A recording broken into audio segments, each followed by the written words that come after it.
to String and Story. Today we're going to talk about setting up your domestic sewing machine for quilting with rulers. My name is Holly Ann Knight and it's my job to guide you to quilt with confidence. Today I'm going to be setting up the b77 bernette sewing machine, and I love this machine because it shares all the same Swiss engineering as its big sister machines, the berninas. So if you have an introductory sewing machine and you're looking to upgrade, or maybe you already have a more advanced sewing machine and you're looking for a travel or backup machine, the b77 might just be the right fit for you. Now, today we're going to need a few things. Our sewing machine, of course, being an obvious one. We're also going to need a ruler foot. That is this foot that's here on the machine that looks like a little metal donut. It is round and it has tall sides. That means that our quilting ruler can bump up against it and not end up under the needle. That's really important in order to stay safe when we're working. I've also put the quilting table underneath here so I have a nice firm surface to press this ruler down on. And I have gathered my free motion quilting gloves. These are the Swan Amity quilting gloves. I wear a size medium. I love them because of the way they support my hands and have these nice touchscreen fingers, so it's easy for me to still adjust my machine. And then finally, I of course have a ruler. This is the Amanda Murphy Every Angle ruler. I love its length so that I can get nice long straight lines, and yet it's still easy to manipulate underneath my sewing machine.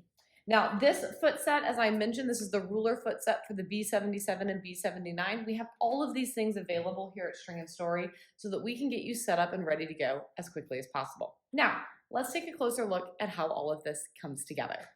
All right, now you have a closer look at what's going on underneath my sewing machine. As you can see, I've already taken the foot out of here and put it on my machine. You simply take the entire shank and foot plate off from your regular sewing machine feet and replace it with this single piece of metal ruler foot.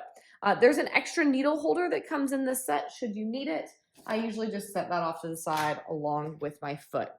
As I mentioned, I have put my table up under here, and in many ways, setting up thus far looks a lot like setting up for free motion quilting. In fact, you could very easily free motion quilt with this exact same setup.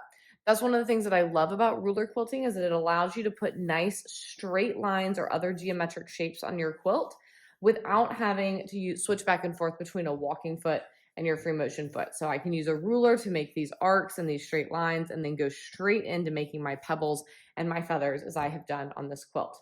Now, the next thing that you're going to want to do is actually put a practice sandwich up underneath there and check your tension. I find that on the bernette b77 sewing machine, it likes me to turn the tension up a little bit. I currently have it on a 4.5, though I currently have it, yes, on a 4.5, though I recommend that you actually test it on a practice sandwich to make sure that that's the right number for you. Machine tension can be one of those weirdly finicky things that can change based on your environment, etc. I'm using Aurifil 50 weight thread, and I have also increased my pressure foot pressure. This ruler foot tends to sit pretty high above your quilt, and that can cause it to have a little bit of trouble picking up the bobbin thread to get your nice crisp stitches. So increasing that pressure foot pressure solves that problem and gives you beautiful even stitches as you're quilting. Now that you have set up your sewing machine, you also need to set up yourself. Make sure that you are sitting tall up over your quilting, that this quilting table is even with the bottom of your rib cage. That's going to create a nice gentle right angle when you're quilting and make it easier to control your quilt. Finally, I put my gloves on to help keep oils, snack crumbs, and anything else off my quilt, and also to provide a little bit of extra hand support and friction so that it is easy for me to move this quilt with as little effort as possible. I want to keep my body nice and tall as I'm working so that I'm using the larger muscles of my body and not the tiny little muscles of my fingers in order to move this quilt. Now, this is, as I mentioned, the Amanda Murphy Every Angle ruler. These larger gaps here are a 1-inch gap, and that's what I'm using in order to space these lines apart from one another. All right, so lining one up here, I can get an idea of how far around this lovely little arc I'm going to need to trace before we make our next straight line. When my needle lines up with this line and my last stitching line is here, I know that I'm ready to turn my ruler. Now, this gap from your needle to your foot is 1/4 of an inch. This is 1/4 of an inch to your first dotted line, and to your second dotted line is 1/2 an inch. So now from my needle to the second dotted line, which I've lined up on my last line of stitching, is 1 inch. I can line up that ruler and simply begin to stitch down my quilt.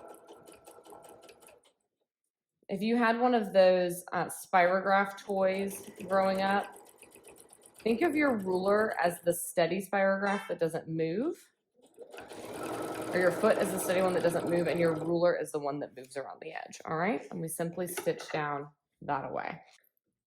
Once we've reached the end of that line, I'm gonna use that 1 inch mark again to quilt across to space to the next one. I always double check by making sure that my ruler actually lines up with my stitching line too, because sometimes I need to adjust by just a stitch or two. Here, because we're going away from us, it's going to be a little bit tricky to see where we're going. I can only actually see about 1.5 inches, so I'm going to line my ruler up and I'm going to stitch that 1.5 inches, and then I'm going to stop and reposition my ruler again. And when I'm moving away from myself, I'm going to move a little bit more slowly than I would when I'm stitching towards myself, just to make sure that I have good visibility along the way.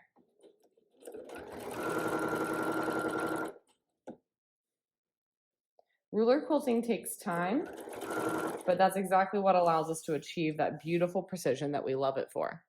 I hope this has been a helpful introduction to quilting with rulers and maybe answered some of your most pressing questions about the supplies you need and how to set up your home sewing machine. When I first started quilting with rulers, I definitely believed the myth that you had to have a long arm in order to quilt with rulers, and I am delighted to tell you that that is indeed nothing but a myth.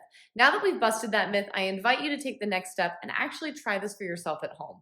You can find out more information by checking out our Confident Ruler Quilting Workbook, available via the link in the caption, or by checking out Ruler Quilting Academy, my comprehensive ruler quilting class. If you happen to be watching this video at the time that it's published, Ruler Quilting Academy is enrolling until March 9th, 2024, and we would love to have you in this next cohort. If you're watching this in the future, be sure to click that link and get your name on the wait list so that you can quilt with us in another Ruler Quilting Academy. Again, I'm Holly and Knight of String and Story. It's my job to guide you to quilt with confidence. Thanks for joining me as we set up this bernette b77 and did a little bit of ruler quilting.